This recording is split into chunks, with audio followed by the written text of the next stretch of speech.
Our guest today is someone who, if you're a Kansas State University College of Education alumni or current student, you probably know for sure. Miss Angie Messer began her career as a secondary math educator. She followed her time in the math classroom with many years of service in multiple secondary school leadership and administrator roles. Being an award-winning educator and administrator ultimately led to what has been years spent as a truly exceptional higher education level educator. Miss Messer is currently a highly regarded educator at the College of Education at Kansas State University. Angie, welcome to the EDCAST. Thanks, I'm so glad to be here. Yeah, it's a joy to have this show with you, actually.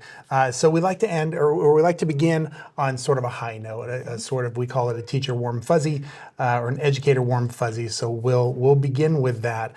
What's one thing from your multitude of experiences in education, your long history in multiple roles in education? What's one thing that great teachers do differently? You know, and I had the opportunity to be in so many classrooms as an administrator and on different grants and things things that I was a part of throughout my career, that every teacher that I would call a great teacher just had a way to formulate a connection with their students in their classroom. They had a way to have what they were teaching was engaging, their personality was like exciting to be around. And so students genuinely wanted to be in their classroom. And so they found ways to make that happen and to share that energy and enthusiasm for their field with the students they were teaching. And that I think the great teachers, you just can feel that vibe when you walk in their classroom. So. Wow, it's funny, you know, sometimes people in research, they talk about the things that you recognize in others, or actually the things that a lot of times you're really good at, or the things that you want to be better at, or things that you're kind of already good at. I would say that people that know you for sure know that something that you are is a terrific connector with students. Yeah. So if you were gonna expand on that, then so you've noticed, all right, that's something that great teachers do differently. Maybe what are some, go deeper into that. What are some things that you've noticed maybe as teacher traits? Skill sets? Yeah, so the teachers, they would go to like their students' functions. They would attend their students like their events, and not just, so I can speak for myself too. Like I didn't go just to like the basketball game, or I was a basketball coach and player. And I didn't go to just those. I went to everything. I would go to the choir show. I helped sometimes score at the debate tournament. I learned I would go to wrestling and just like take tickets or whatever. And students would invite you to I went to students like an Eagle Scout award presentation. And so just finding ways to know what your students were interested in, what they were passionate about outside of the classroom that you could appropriately be a part of, and be there for them and encouraging them and being there for them in those other ways. I just think that the students, when they knew that you are a person, as well, and you cared about them as a person, not just as a student in my math classroom. If I actually had an interest in you as a person, and I think that's what, you know, seeing that all the teachers that like as an administrator, I could tell you that I had minimal discipline issues usually with teachers that had those appropriate connections with students in various ways outside of the classroom, and then that grew in the classroom because students will work for those teachers if they genuinely think that you care and they genuinely think that you're passionate about your job. Students will want to do the work for you, and they're going to want to try even if they don't love what you're teaching them. So. Wow. Okay. So you make me think of someone that I'm pretty sure we both know this person's research. There's a fellow. His name was Shane Lopez. I think I've got his name right. Yeah. Shane Lopez.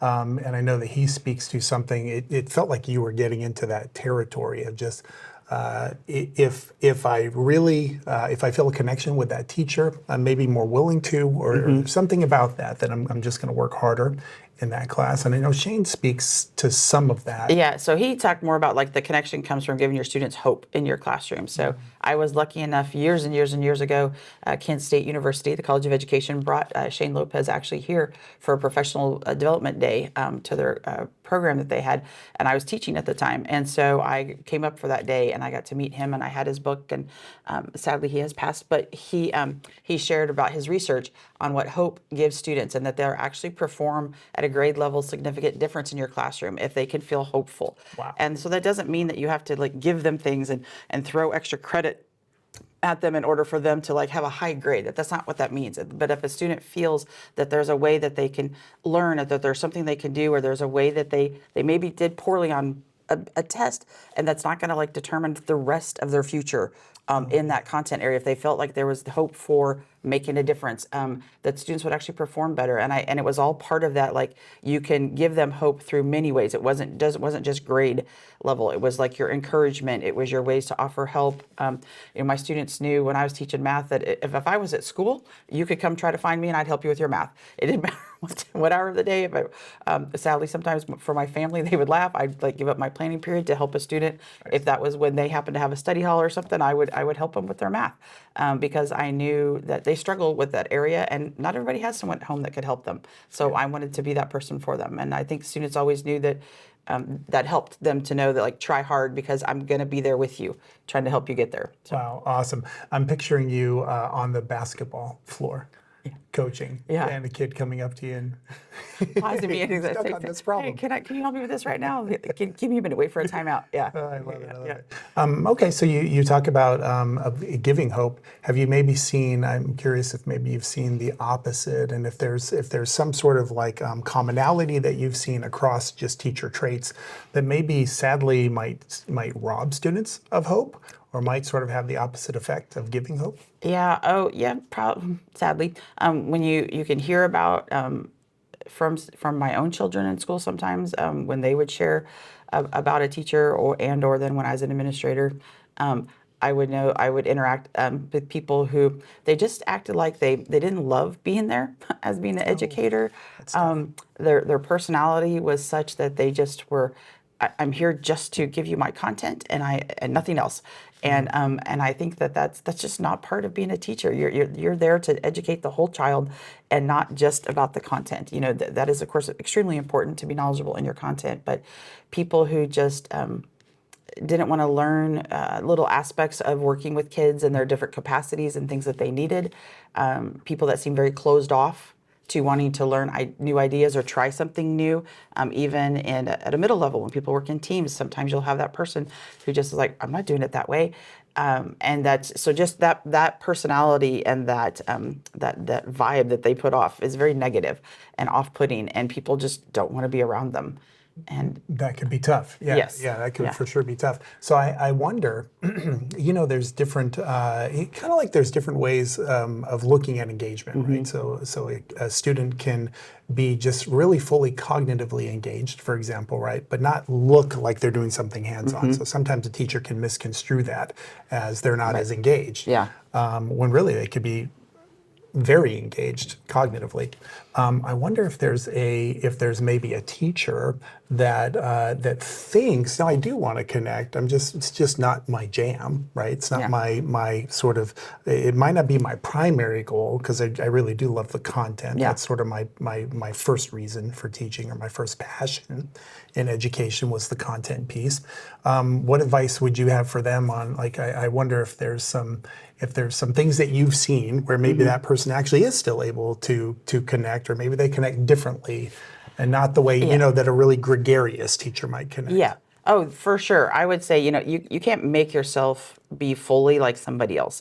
That's so if you can't have a teacher go in and be like, oh, I want to be like that teacher and all those things that they do, because if that's not your personality, that you're not going to stick with it either. So you have to figure out your way that you're going to get to know students. And that doesn't mean that you have to be all energetic and bubbly and tell jokes and like be laughing in your classroom.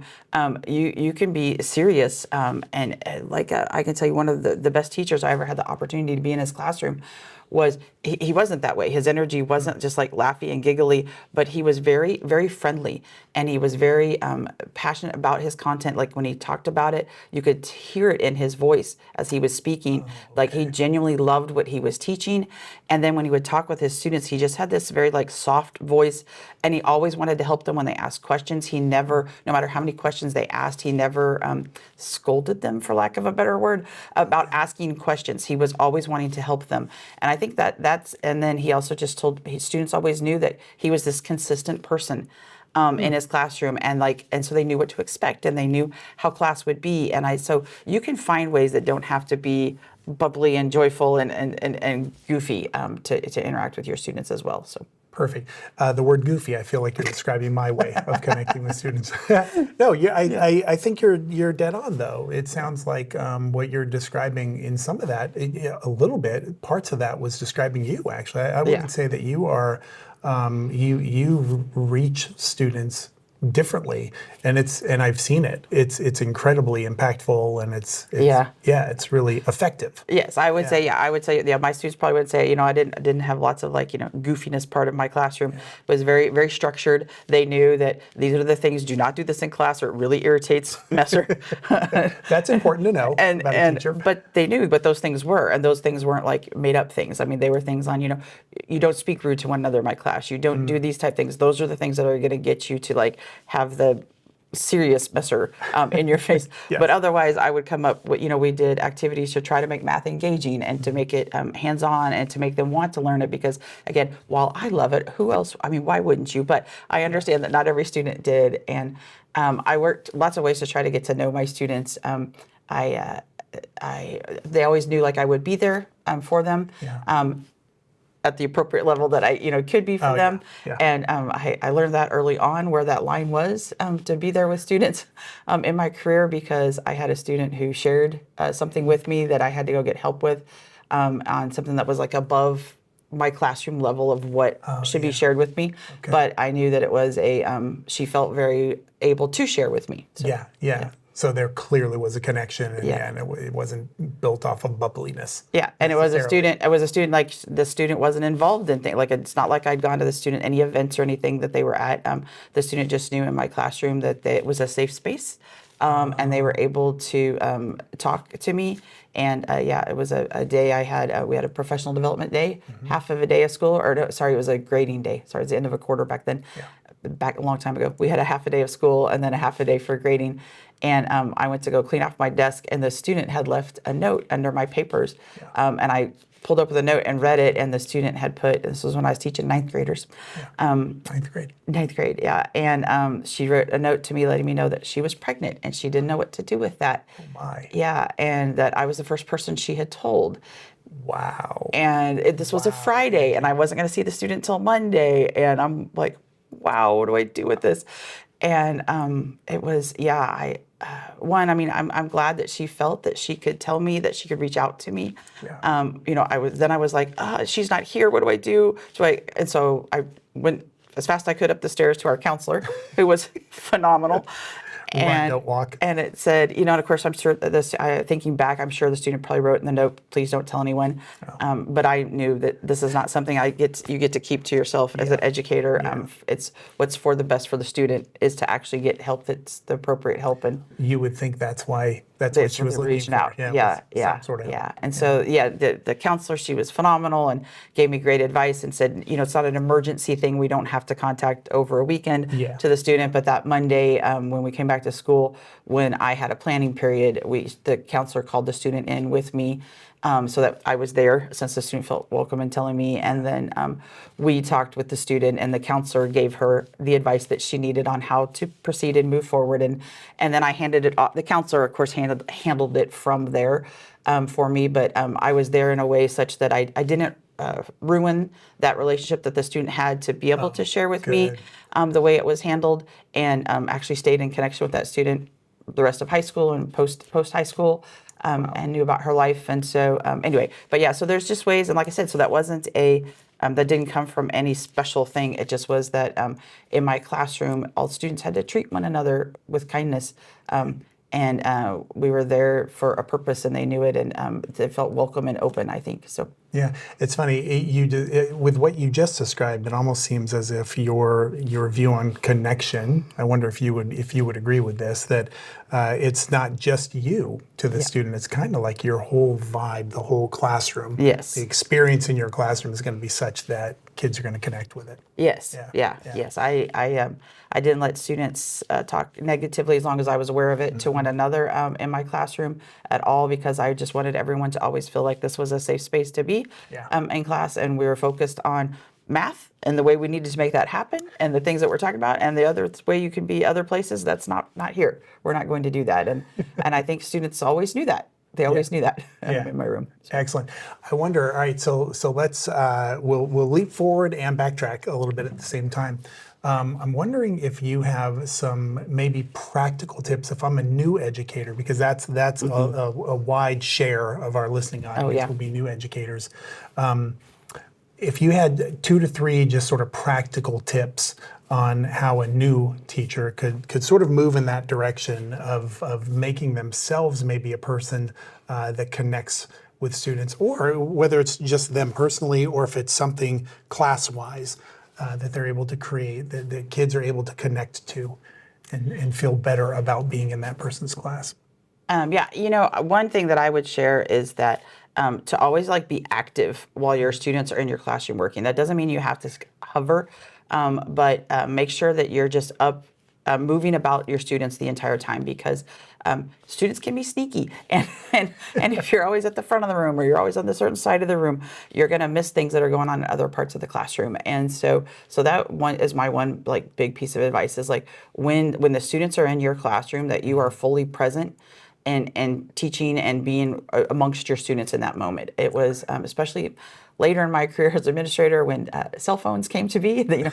I taught with the dinosaurs, so we didn't have those back then when I first started teaching. But now that there are people constantly on their other devices, and it was even the teacher in the classroom, and so that would be my first piece of advice, is to not let the grading and the emails that are popping up and all of that distract you during the class time when your students are present, because that's when you're going to get to know them the most, and that's when you're going to interact the most. And just being there in your classroom is probably my one biggest piece of advice that I had seen. Excellent. Another would be is to just find a way to make sure that when you always have a purpose in your classroom from beginning to end of while your students are there. Now, granted, I always taught secondary, so that's where my advice comes from. But from bell to bell, when I had the students in my classroom, I had a plan for all what we were going to be doing in all of those minutes that were in there, with room in there for if I had to make adaptations to student questions or things like that. But having a clear purpose keeps things moving in the direction that you need it to, because especially with the secondary students that I taught, sometimes they can try to get off task themselves if you give them too much freedom to talk about things that they don't need to be talking about in your classroom. And then you have to then try to reel that back in. And so I just found if you don't ever give them the chance to get there in that kind of conversation, then you don't have to fight them back to where you need them to be. And so that would be my other piece of advice. And the other is just to always surround yourself while you're teaching with people, other educators who lift you up. It's a challenging job. Every job is a challenging job. Sure. Both of my sons, they're not in education, and they both tell me about the challenges they have in their jobs. So it doesn't matter who you're working with or what capacity you're working. And so find people that are going to lift you up and energize you, so that every day when you're in your classroom, your students can feel that energy from you. If they feel and it's okay to have an off day. You could tell them, I didn't sleep well last night. You don't need to give students the details. You should not give students the details of why you didn't, by the way. You didn't sleep well. That is not okay. But to say to them, hey, I'm a little off today because I didn't sleep great, that's okay to tell your students and be real with them. But they can feel your energy. And so that's what, and surrounding yourself with positive people does that for you. If you try to, tip. Yeah. So that'd be my 3 best ones. Man, so good. Thanks, yeah. Very, very good tips. Okay, so we're going to roll into our sort of soft close, right? Which is, we call it the speed round or the fast 5, whichever you prefer. So I've got 5 questions for you, and the goal is to answer them just as quickly as you can. All so right. off the top of I think the kids today would say top of the dome. I probably said that totally wrong, but you know where I'm going with it, off the top of your head. So question number 1, one thing teachers worry about too much. I think teachers worry too much if their students actually like them. Okay. You don't. From a connector. From a connector, I will tell you that. You're a connector, yeah. I knew the things that were appropriate to do in my classroom and the things that were good to do, and those are the things I did. And if a student ended up not liking me because of that, that's okay. They don't have to. But you're going to act this way in my classroom. I connected and I did the things you had to, but whether at the end of the day they left liking me or not, that wasn't what drove me. Did you come to my class to learn and to be functioning and friendly in my classroom to others, yes, great. Yes. And then what you thought of me outside the door, yeah. So Excellent. I have a feeling that builds a certain level of respect with a Yeah. student, actually. Yeah. Yeah. Question number 2, one thing teachers don't worry about enough. This I learned after being an administrator. They don't worry about attendance. Oh, This you is mean, not the thing I do you think you mean think. taking attendance? Taking attendance, Oh, yeah. too funny. This is funny. This is probably not the thing you're looking for, but it was one of the things, like as a teacher, you have so much on your plate, and taking attendance is like the last minute detail that would probably be important to you. It feels bothersome. It does. It does. But as an administrator who was in a large school where students could sneak out and try to get things, I needed to know if they were in a classroom or not, like instantaneously. And I need teachers to take attendance. And so it just was so funny, the dichotomy of that. After I became an administrator, I never realized when I was in the classroom, because I was always like about that too. Yeah. Because again, back in the day, we wrote it on a, we had a plastic piece of paper that we hung. Chisel it into a tablet? No, we did not chisel it into a tablet. That's where you were we, going. we had a plastic piece of paper that you wrote with a little Sharpie thing on, and you clipped it outside of your door. And then, wow. but the funny thing with that, so you'd put an A for absent, and then they would scan it in the office. Well, students would go out and they would lick their finger and wipe people's They could change it. so they could change it. It's hilarious. So yeah. Awesome. So So kids were on me before technology. I love just it. saying. I love it. It is a real deal. Get Yeah. your attendance in. Yeah. From an administrator perspective, Yeah. coffee, tea, water, or soda in your cup during teaching time or your planning period? So my students would tell you I had a Mountain Dew with me everywhere I went. Mountain Dew. Mountain Dew Awesome. all day long. Well, you wanted the maximum level of sugar and caffeine and all the good Yeah, stuff. my husband used to tease me that I was not a real teacher because I do not like coffee in any capacity, in any form, not even in ice cream or dessert. But now it's water.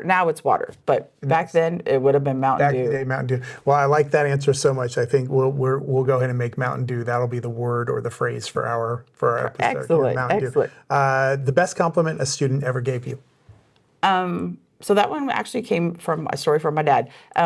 So I had a student who, when I was a math teacher, after he graduated years later, was working construction with my dad. And my dad was like, "Oh, you graduated from where my daughter taught," and said, "Well, do you happen to know her?" And he was like, "Oh, I didn't have her, but she was my favorite teacher I never had." And I was like, wow, so this was just a student that I had interacted with. Yeah, I was a senior class sponsor for several years, so I knew him in that capacity. He was friends with some students I had in class, so I know that I saw him that way. He was on the baseball team, so I'd been to the baseball games and seen him play there and interacted. And but anyway, so that was just really like an amazing, I was like, wowzer, yeah, to have someone say that. My dad was pretty excited about that. Yeah, what a huge compliment, especially for your dad to get it. Yeah. It speaks to, I think, your ability to connect Yeah. with students, because you never even had him as Correct. a classroom student. All right, last question. A classroom hill you will die on. Yeah, that would be for me. Mine is always about how you treat one another in my classroom. So you will not speak negatively to one another. My students couldn't use the word like "shut up." I corrected them on that because it's a bad word. Yeah. Like you would not say anything in my class that was mean to one another in any capacity at all, and that was not your job to try. I didn't let them try to. If someone was talking and they thought they should be hushed, that is not your job. That's my job. And so I didn't let students ever be in that role. So how you treated one another in my class and the words that you use in the classroom will always be appropriate, as far as I know, because I know they're sneaky. They're back over saying things I can't hear.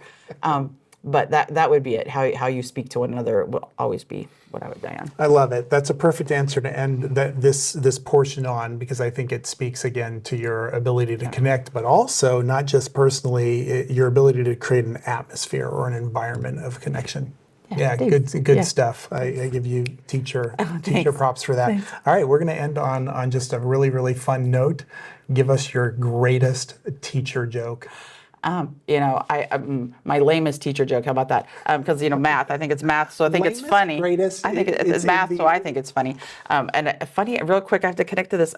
When I was teaching the math classroom, I had a K-State aide. They were called K-State aides back in the day, and I had a bulletin board that I did not want to decorate. And so the student that I had actually was an art major with me as math, teaching geometry, and he was like, Well, that's pretty lucky. He goes, "What am I going to do?" And I said, "I just need this bulletin board to be cute and Yeah. looking good because I don't want to have to change it. And so he made jokes for me, and he like used an X-Acto knife and made him phenomenal. And this joke that he did, he had a bird flying out of a cage, and it was like, so what do you call a bird that's flown out of a cage?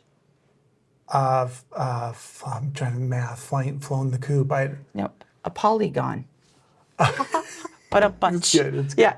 And so, yeah, he made a little bird cage, and because, the poly's a bird, and it's Yeah. polygon. So, yeah. Nice. So he made me several math jokes, but that was the favorite one of mine that I remember. I like it. I see this being repeated after viewers watch this. Excellent. Well, Angie, we can't thank you enough for spending the time with us very much. We've talked connections. You had 3 great practical tips, actually, that I hope people will listen back to once they get to this point in the podcast. Thank you. Yeah, you're welcome. Yeah, we're It going was to fist bump. wonderful. Thank you, buddy. Nice Yes. job. Go Cats. Go EdCats. Go EdCats.